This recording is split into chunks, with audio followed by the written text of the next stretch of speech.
नमस्ते दोस्तों, कैसे हैं आप सब। फिर से लेकर हाजिर हूँ अपने चैनल पर एक बहुत ही शानदार सी वीडियो, जिसके आज के सारे टिप्स एंड ट्रिक्स आपको बहुत पसंद आएंगे। ऐसे टिप्स एंड ट्रिक्स जिनको आप आजमा सकते हैं और अपने ढेर सारे पैसे और समय भी बचा सकते हैं। चलिए देर न करते हुए शुरू करती हूँ आज की वीडियो। तो हमारी आज की जो सबसे पहली टिप है दोस्तों, वो है बेडशीट बिछाने को लेकर। जब भी आप या हम बेडशीट बिछाते हैं तो होता यही है कि गद्दे में से बेडशीट निकल कर और नीचे इस तरह से लटक जाती है। और हमारे घर में जो बच्चे होते हैं ना, वो बड़े ही शैतान होते हैं। बच्चे इस पर खेलते हैं, कूदते हैं, पढ़ाई करते हैं और फिर इस तरह से बेडशीट एकदम ढीली सी हो जाती है।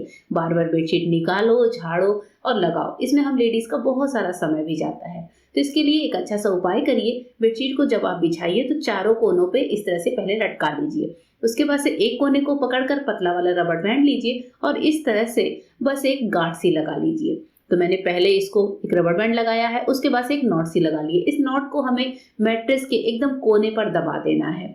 यही काम हमें अपने जो मैट्रेस है उसके चारों कोनों पर करना है। अगर आप चारों पे नहीं करना चाहते तो कम से कम दो कोनों पर, जो हमारे पैर वाले साइड पे दोनों कोने होते हैं, वहां पर जरूर करिए। और फिर इस तरीके से जो बेडशीट है उसको चारों तरफ से अच्छे से टक कर दीजिए। आप देखेंगे कि चूंकि चारों कोनों पर हमने रबड़ बैंड की मदद से जो गांठ लगाई है, उससे क्या होता है, बेडशीट सरकती नहीं है। अब बच्चे खेलें कूदें, कितनी भी मस्ती करें इस बेड पर, बेडशीट खुलेगी नहीं और कई कई दिनों तक एकदम परफेक्ट तरीके से बिछी रहेगी। आप देख रहे हैं यहाँ पर कितनी बढ़िया तरीके से मैट्रेस के नीचे हमारी बेडशीट अच्छे से टक हो चुकी है। तो इस तरीके से आप भी बेडशीट को बिछा सकते हैं। बढ़ते हैं आज की नेक्स्ट टिप की तरफ। नेक्स्ट टिप है हमारी इस तरह के गोल्ड ज्वेलरीज को लेकर। हमारे पास सोने की ज्वेलरी बहुत सारी होती है। अब जैसे मेरा ये मंगलसूत्र है, अब हम ज्वेलर के पास लेकर जाते हैं जब इसकी क्लीनिंग कराने, तो बहुत सारे पैसे खत्म हो जाते हैं। मतलब बहुत सारे पैसे भी लग जाते हैं और डर भी होता है कि कहीं सोना इसमें से झड़ ना जाए। तो इसके लिए घर पर ही एक अच्छा सा उपाय करिए। हमारे आपके पास टमाटर तो होते ही हैं फ्रिज में। एक टमाटर निकालेंगे और टमाटर को इस तरह से बीच से कट कर लेंगे। अब हमारी जो गोल्ड की ज्वेलरी है उसको आप टमाटर के बीच में इस तरीके से रख लीजिए। यानी कि हमारी पूरी ज्वेलरी पर टमाटर का रस अच्छे से लगना चाहिए। टमाटर में होता है सिट्रिक एसिड, जो बिल्कुल काम करता है सोडे के जैसा। इसकी जो खटास होती है ये हमारे सोने के जेवर को बहुत बढ़िया से चमकाता है। इस तरह से लेकर आपको 1 से 2 मिनट टमाटर के साथ चारों तरफ से अच्छे से रब करिए। जहां जहां पर भी गोल्ड है वहां पर अच्छे से लगाइए। उसके बाद से नॉर्मल किसी ब्रश से और सादे पानी से अपनी गोल्ड ज्वेलरी को वॉश कर लीजिए। आप देखेंगे कि आपकी ज्वेलरी कितनी बढ़िया तरीके से चमक चुकी है। अब यहाँ पर जो ज्वेलरी है मेरी, इसको मैं थोड़ा सा ब्रश लगाकर और पानी से वॉश करके दिखाती हूँ। ये देखिए दोस्तों, हमारी जो गोल्डन ज्वेलरी है वो कितनी बढ़िया क्लीन हो चुकी है। इसमें जितने भी गंदगी थी वो साफ है, साथ ही एकदम शाइन आ जाती है। ऐसा लगता है जैसे हमने इसे ज्वेलर से साफ करा कर मंगाया हो।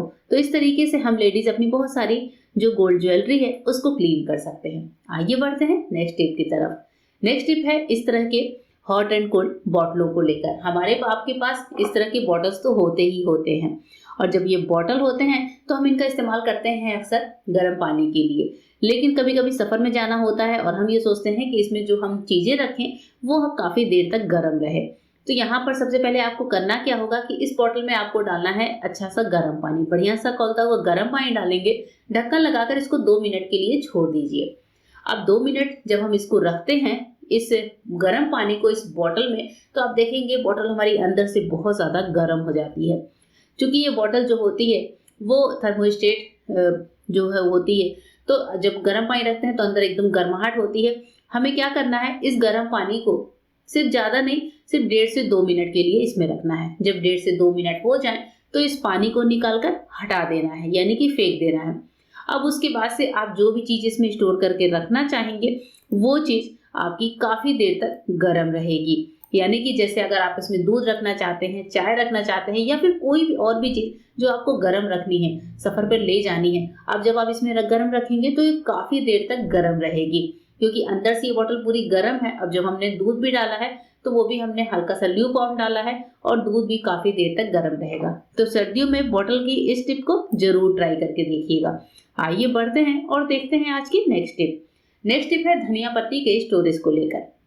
जब धनिया पत्ती मार्केट से हम लेकर आते हैं तो सबसे पहले आप इसकी पीली पत्तियों को छांट कर अलग कर लीजिए। जो मोटे डंठल हैं उनको भी अलग कर लीजिए। तो जैसे मैंने यहाँ पर सब कुछ छांट कर धनिया पत्ती को वॉश करके और फिर रखा हुआ था। वॉश करने के बाद इसका पानी जो है आप किसी झरने में रखकर निकाल दीजिए, यानी कि पानी को अच्छे से झाड़ दीजिए। पानी ना हो उसके बाद से धनिया पत्तियों को इस तरह से समेट लीजिए और अब क्या करिए, आप ले लीजिए कांच का कोई भी एयर टाइट डिब्बा। मेरे पास ये छोटा सा कांच का जो जार है वो मैंने लिया है और धनिया पत्ती को इस तरह से मोटे मोटे डंठल में काट लीजिए। जब जरूरत हो तब आप इसको कट करिएगा, अभी आप इसे मोटे डंठल में काट लीजिए और बस इस जार का ढक्कन लगाकर धनिया पत्ती को फ्रिज में स्टोर कर दीजिए। इस तरह से जो धनिया पत्ती होगी वो फ्रिज में काफी समय तक फ्रेश बनी रहती है और धनिया पत्ती खराब भी नहीं होती है। जब आपको इस्तेमाल करना हो तब आप इसे निकाल कर इस्तेमाल कर सकते हैं। बढ़ते हैं आज की बम्पर वाली टिप की तरफ। हमारी आज की जो बम्पर वाली टिप है उसमें सब्जी को स्टोर करते समय हम करेंगे बर्फ का इस्तेमाल। कैसे करेंगे देखते हैं। अब हमारे पास जो जड़ वाली सब्जियां होती हैं, स्पेशली पालक, बथुआ, मेथी, जो जड़ समेत आती हैं, उनका स्टोरेज कैसे करें कि वो 10 दिन तक फ्रेश बनी रहें। तो इसके लिए सबसे पहले आप जो सब्जी के जड़ वाला पार्ट है उसको यहाँ पर इस तरह से इकट्ठा कर लीजिए। इकट्ठा करके आपको इस तरह से एक रोल सा बना लेना है। उसके बाद से आपको क्या करना है, हमें लेना है कांच का एक ग्लास। ग्लास में डालिए बर्फ यानी कि आइस क्यूब्स और 4-5 आइस क्यूब्स डाल दीजिए। आइस क्यूब्स नहीं डालना चाहते तो एकदम चिल्ड वाटर डालिए। अब इसके बाद से आइस क्यूब और पानी में हम क्या करेंगे, जो हमारे जड़ वाला पार्ट है उसको अच्छे से डिप कर दीजिए। हमारी जो सब्जी का डंठल है वो अच्छे से डिप होना चाहिए। ये जब ठंडे पानी में डिप होगा तो इसकी जो पत्तियां हैं वो बहुत टाइम तक फ्रेश बनी होती हैं। इन सब्जियों को डिप करके अब आपको फ्रिज की जरूरत नहीं है। अब आप इसे किचन के स्लैब पर ही नॉर्मल टेम्परेचर में रखकर छोड़ दीजिए। ये सब्जियां 5 से 7 दिन, कम से कम 10 दिनों तक एकदम फ्रेश होती हैं। आपको जितनी जरूरत है उतनी पत्तियों को निकालिए। जड़ अगर गीला भी है, खराब भी हो रहा है तो भी आप उसे निकाल कर काट कर पत्तियों को इस्तेमाल कर लीजिए। इस तरह से पत्तियां जो है मुरझाती नहीं है और देखने में बड़ी ही अच्छी लगती हैं। तो किचन काउंटर पे इनका स्टोरेज किया जा सकता है। आइए देखते हैं एक और छोटी सी टिप। इस तरह के जो प्लास्टिक डब्बे होते हैं चटनी वगैरह के, जो हमारे रेस्टोरेंट से आते हैं, अक्सर पैकिंग में हम खाना मंगवाते हैं, तो ये जो ढक्कन है इसका इस्तेमाल बहुत अच्छे से हम कर सकते हैं। ये जो छोटा सा ढक्कन है इसमें हम लगाएंगे 2 कट हम लगाएंगे। बीच से ये जुड़ा रहेगा पर आमने सामने इस तरीके से हम कट लगाएंगे और ये जो हम बना रहे हैं ये छोटा सा ऑर्गेनाइजर बनाएंगे हम। इसमें हम अपनी किसी सब्जी को स्टोर करके रखेंगे। कैसे देखते हैं। ये जो ढक्कन है इस पे लगा लीजिए एक रबर बैंड, छोटा सा पतला वाला रबर बैंड लगाइए जिस तरह से ये दोनों साइड से जुड़ा रहे। अब बीच वाले पार्ट में हम क्या करेंगे, हमारे पास कभी कभी आधा प्याज कटा हुआ बच जाता है, आधा नींबू बचता है, आधा आलू बचता है, कोई भी सब्जी ऐसी होती है जो हाफ में बच जाती है। तो ऐसी किसी भी सब्जी को स्टोर करने के लिए ये छोटा सा ऑर्गेनाइजर इस्तेमाल करिए। बस रबड़ में इसको इस तरह से फंसाइए और नीचे वाला जो कटा हुआ पार्ट है उसको अंदर की ओर रखिए। अब आप इसे नींबू का ढक्कन समझिए, नींबू का ऑर्गेनाइजर समझिए, जो भी समझिए, इसे आप फ्रिज में स्टोर करके रख सकते हैं। अब इसको रखते कैसे हैं फ्रिज में, आप इसको एज ए कवर भी इस्तेमाल कर सकते हैं फ्रिज में रखते समय, या फिर इस ढक्कन के ऊपर ऐसे नींबू को पलट कर भी रख सकते हैं। दोनों तरीके से ये काम करेगा। होप करती हूँ आज की वीडियो आपको पसंद आई होगी। मिलते हैं मेरे नए वीडियो में, तब तक के लिए गुड बाय। Thank you.